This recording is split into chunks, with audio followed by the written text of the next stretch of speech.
Hi guys, for today's video, magluluto tayo ng hipon. Ng hipon, tinanggalan natin ng balat, tinanggalan natin ng kanyang ano dyan, hinatian natin guys para mawala yung ano. So, nilagyan natin ito guys ng salt, paminta, at saka, ayun, salt at paminta lang nilagay ko dyan guys. Tapos, gagamit naman tayo dyan guys sa paggisa ng sibuyas, kamatis, at saka, ano yan, bawang. So, ayan guys, tara mag-isa na tayo. Ayan guys, meron ng pinainit na mantika yan guys. So, ilalagay na natin yung ating sabay-sabay na yan guys. Kasi, yan ay malalambutin natin.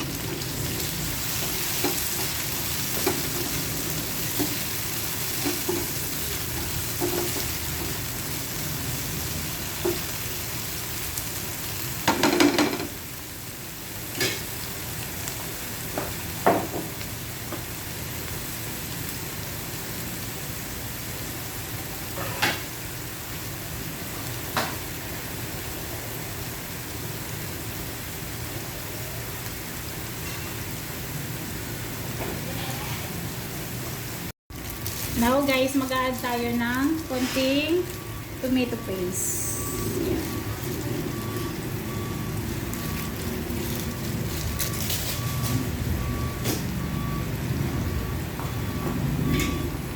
I-mix lang natin guys.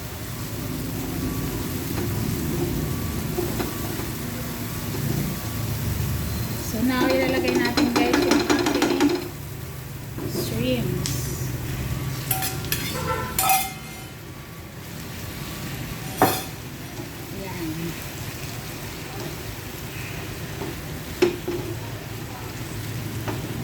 Hindi na tayo mag-a-add ng salt dyan guys kasi may salt na yung ating shrimps.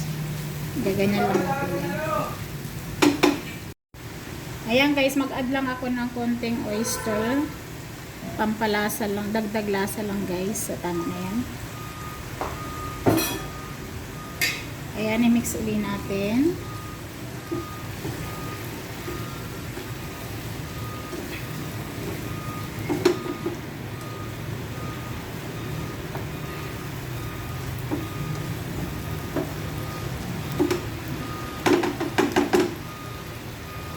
Mag-add lang ako ng pinakamaunting tubig.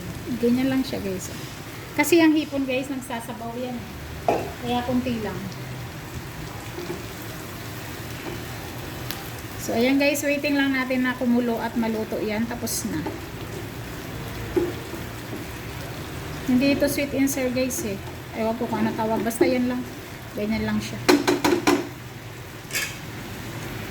Para maiba naman yung luto niya.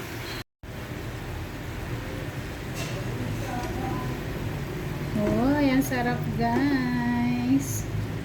Ayan, okay na yan guys. Ang sarap na ng ating hipon. Ngayon guys, mag-add naman tayo dyan ng pampalasa pang iba. Celery. Ayan guys. So, ayan na guys ang finished product ng ating shrimps.